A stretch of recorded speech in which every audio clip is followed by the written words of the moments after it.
మన ముకుందాలో లాంగ్ హారాల పండుగ నవంబర్ 8 నుంచి 16 వరకు ఫ్లాట్ 9.99% VA తో వివరాలకు సంప్రదించండి. నమస్తే రమగారు. నమస్తే జయ. రమగారు, ఏదైనా మంచి కథ చెప్పండి. అమాయక ప్రాణి కథ ఒకటి చెప్తాం. ఓ అమాయకుల కథలు చెప్పుకున్నాం కదా కొన్ని. కథ పేరే వెర్రిబాగులవాడు.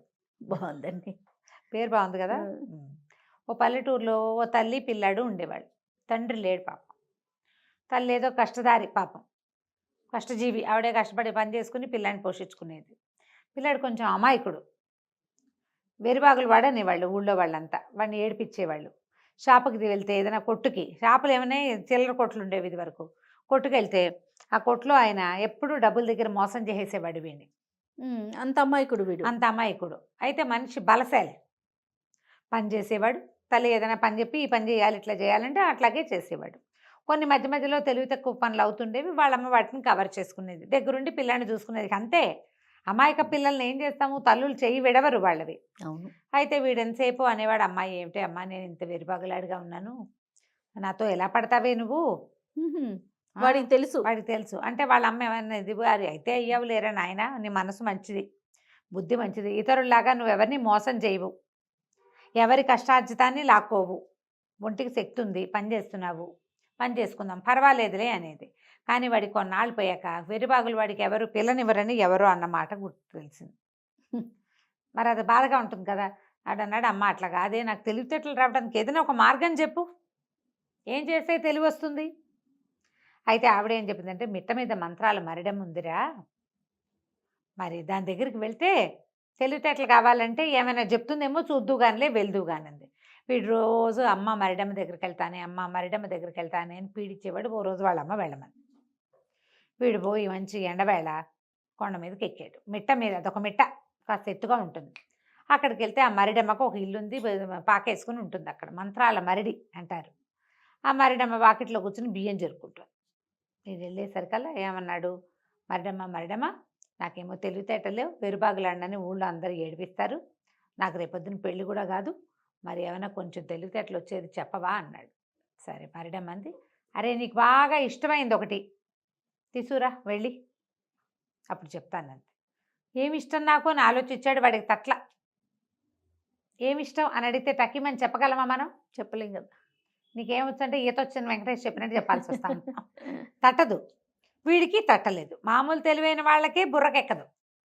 వీడికి పాపం అమాయకుడు. అమ్మ నాకు అన్నిటికంటే ఏమి ఇష్టమే అని అడిగాడు. అడిగితే నీకు కోడి అంటే ఇష్టం రా, కోడి కూర అంటే ఇష్టం అంది వాళ్ళమ్మ. ఆవిడ బుర్రకు అది అర్థమైంది. వీడేం చేశాడు, వాళ్ళ పెరట్లో కాసిన కోళ్ళు ఉన్నాయి, కోడి పిల్లలు చేసేవాళ్ళు. మరి పేదవాళ్ళు కదా, ఏదో రకంగా సంపాదన ఉండాలిగా. అయితే ఓ కోడిని పుచ్చుకొని వెళ్ళాడు. వెళ్ళేసరికల్లా ఆవిడేమంది, సరే కాళ్ళు లేకపోయినా నడిచేదేదో చెప్పు అని అడిగింది.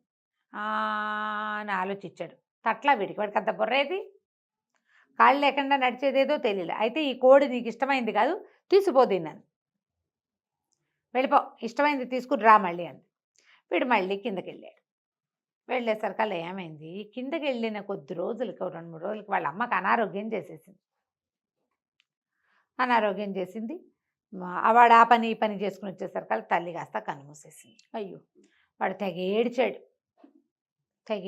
పాపం అమ్మ లేకపోతే నా జీవితం ఏమిటి అని ఆలోచిస్తుంటే వాడికి తట్టింది. ఏమిటి, నాకు నీకు తెలివితేటలు లేవు, నువ్వు వెరుబాగులాడివి, నా తర్వాత నువ్వు ఎలాగురా అని బాధపడేది వాళ్ళమ్మ.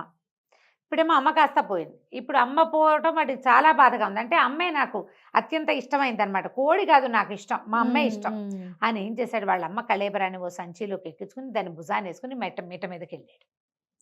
వెళ్ళేసరికి వాళ్ళ మిట్ట మీద మరిడమ్మ తలగోకుంటూ ఏదో పని చేసుకుంటుంది. వీడు వెళ్ళి అడిగాడు, తెలివితేటలు వస్తాయన్నావు కదా, ఇగో నాకు అత్యంత ఇష్టమైంది మా అమ్మేను, మా అమ్మని తీసుకొచ్చాను ఇదిగో అన్నాడు. ఆవిడేమంది, ఆ మరిడమ్మ, మీ అమ్మ కాదురా, దాన్ని పక్క పెట్టు, బంగారం కాంది, బంగారం కంటే మెరిసేది ఏదో చెప్పు అంది. చెప్పండి, వీడికి అంత తెలివితేటలు ఏమున్నాయి, వీడికి తట్టల. ఆలోచించేసరికి ఆవిడంది, ఇది కాదు నీకు ఇష్టమైన వస్తువు, నీకు ఇష్టమైన వస్తువు వస్తే సమాధానం వస్తుంది, తీసిపో అనేసరికల్లా ఆ కళేబరాన్ని మోసుకుంటూ కిందకు వచ్చాడు. దుఃఖం వచ్చేసింది. వాళ్ళ అమ్మకి ఉత్తర క్రియలు ఏం జరగల. ఈ పని కోసం వాళ్ళ అమ్మ బతుకుండా, అంటే చచ్చింది అప్పుడే, ఇంకా మట్టిలో కలిసిపోకముందే తనకు తెలివి వచ్చేస్తుందేమో అని ఆశపడ్డాడు. ఆ తెలివి దగ్గరలో లేదు. ఏడుస్తూ అడవి మధ్యలో కూర్చుని ఉన్నాడు. కొంచెం వాళ్ళ ఇంటికి మెట్టకి కొంచెం గ్యాప్ ఉంది, మధ్యలో అడవి ఉంది. ఏడుస్తుండేసరికల్లా ఏమైంది, ఆ దారి పోతున్న ఒక పల్లెటూరి పిల్ల తాగింది, చక్కగా ఉంది చోటు చక్కగా. ఎవరు ఏమిటి అని అడిగింది. ఎందుకు ఏడుస్తున్నావు, ఇదేంటి అయిపోయింది, ఏమైంది ఏమిటి అంటే వీడు మొత్తం కథ అంతా చెప్పాడు. నాయనేమో ఇలాంటివాడిని, మా అమ్మేమో అలా అంది, మరిడమ్మేమో ఇలా చెప్పింది, కాళ్ళు లేకుండా పరిగెత్తేది కావాలంది, అదేదో చెప్పంది నాకు తెలీదు, బంగారం కాంది బంగారం కంటే మెరిసేది చెప్పంది, అది కూడా నాకు తెలీదు, నేనేం చేయను అని ఏడ్చాడు. ఏడిస్తే ఏముంది, కాళ్ళు లేకుండా నడిచేది నది, బంగారం కాంది బంగారం కంటే మెరిసేది సూర్యుడు, అయినా నువ్వు ఏడవబోక నేను ఉంటానులే, మీ అమ్మ లేకపోయినా నాకు అమ్మ నాన్న లేరు, పొట్ట పోసుకోవడానికి మీ ఊరు వైపే వస్తున్నాను, ఏదైనా పని చేసుకుందామని, నన్ను పెళ్లి చేసుకుంటావా, నేను నీతోటి ఉంటాను, మీ అమ్మలాగా బాగా చూసుకుంటాను అనేసరికల్లా సరే ఒప్పుకున్నాడు. మళ్ళీ అమ్మని మోసుకుంటూ పోయారు ఊళ్ళోకి, అమ్మకు ఉత్తర క్రియలు చేశారు. కొద్ది రోజులు ఆ పిల్ల వీడి దగ్గరే ఉంది, పెళ్లి చేసుకుంటానని ఊళ్ళో చెప్పాడు. ఇద్దరికి పెళ్లి చేసుకున్నారు. ఇద్దరు కలిసి పని చేసుకునేవాళ్ళు. కానీ వీడికి తెలివితేటలు లేవన్న దిగులు మాత్రం పోల. ఏదో ఒక సందర్భంలో వేరుబాగులాడని అనేవాళ్ళు. అయితే ఏమన్నాడు, ఏమే నాకు ఇప్పుడు తెలిసింది, మా అమ్మ పోకముందు మా అమ్మ అంటేనే నాకు పంచప్రాణాలు, ఇప్పుడు నువ్వంటే నాకు పంచప్రాణాలు. మరిడమ్మ ఏమంటుంది, నీకు ఇష్టమైన దాన్ని తీసుకురమ్మంటుంది, నువ్వే కదా నాకు ఇష్టం, ఓహో నువ్వు నాతో రా, మరిడమ్మ దగ్గరికి వెళ్దాం, ఈసారి ఏం అడుగుతుందో చూద్దాం, చెప్పగలనో లేదో చూస్తాను, ఎప్పటికైనా ఓసారికైనా చెప్పగలిగితే తెలివితేటలు వస్తాయి అన్నాడు. సరే పెళ్ళాం సరేనని వెళ్ళింది. ముందు 2 సమాధానాలు వీడికి తెలుసు. మంత్రాలు మరిడమ్మ ఆల్రెడీ అడిగింది, మళ్ళీ అడగదు. తీరా పైకి వెళ్ళాక ఏమైంది, మరిడమ్మ నాకు ఇష్టమైంది తెమ్మన్నావు కదా, ఇదిగో నా పెళ్ళాము, ఇదంటే నాకు పంచప్రాణాలు, నాకు తెలివితేటలు వచ్చే మార్గం చెప్పవా అన్నాడు. అనేసరికల్లా మరిడమ్మ అంది, సరేరా, మొదట కాళ్ళు లేనిది, తర్వాత 2 కాళ్ళు, ఆ చివరికి 4 కాళ్ళు వచ్చేదేదో చెప్పు. మొదట కాళ్ళు లేకుండా ఉంటుంది, తర్వాత 2 కాళ్ళు వస్తాయి, తర్వాత 4 కాళ్ళు వస్తాయి, ఏమిటో చెప్పంటే ఏం చెప్తారు. వాడు బుర్రకు ఒకటి వాళ్ళ ఆవిడ రహస్యంగా కప్ప అని చెప్పింది.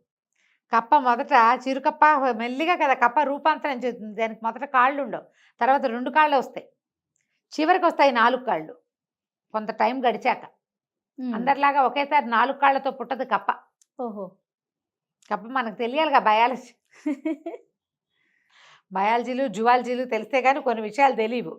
అక్కడి నుంచి కప్ప అనగానే మరిడమ్మ పక్కపక్క నవ్వింది. ఒరే నీకు తెలివితేటలు ఎందుకురా, భార్య ఉందిగా, నీ పెళ్ళా ఉంది కదా, హాయిగా బతకండి, నీకు ఇష్టమైంది నీ తెలివికి మార్గము నీ పెళ్ళామే, అది నువ్వు బతుకున్నంత కాలం నీతోటే ఉంటుంది, నీకు వచ్చిన భయం ఏమీ లేదు, తెలివితేటలు వాటంతట అవే మెల్లిగా జీవిత గమనంలో వస్తాయిలే, ఏ ప్రశ్నకైనా సమాధానం చెప్పగలిగే పెళ్ళాం ఉన్నవాడికి తెలివితేటలు ఎందుకు, బాగుంది, అక్కర్లేదు, పెళ్ళామే నీ తెలివి, మీ ఆవిడని తీసుకుని పోరా అని. వాడు సంతోషంగా నాకు తెలివితేటలు వచ్చినట్టే అని ఆనందించి, తెలివితేటలే కదా పెళ్ళాం అంతే. అంటే, పెళ్ళాం ఉండటమే తెలివి. పంచాయతగాని వాడు ఏం చేయాలి, పెళ్లి చేసుకోవాలి, నువ్వు చేసుకున్నావు కదా అనేసరికి ఆ అబ్బాయిని వెంట పెట్టుకుని భార్య చక్క రాధ కిందకు వచ్చేసింది. తర్వాత వాళ్ళిద్దరూ హాయిగా బతికారు. ఆ తర్వాత వాడు ఎప్పుడు నేను వెరుబాగులు వాడిని, నాకు తెలివి లేదు అని బాధపడ, ఎవరైనా ఏదైనా అడిగితే మా ఆవిడని అడిగి చెప్తా అని చెప్పేవాడు. అక్కడ సిగ్గుపడకుండా, మొహమాటం లేదు, ఇంకా హాయిగా ఉంది, సమాధానాలకు గోల లేకుండా. కథ కంచుకి మనం ఇంటికి. నమస్తే రమ్మ గారు. నమస్తే చెయ్య.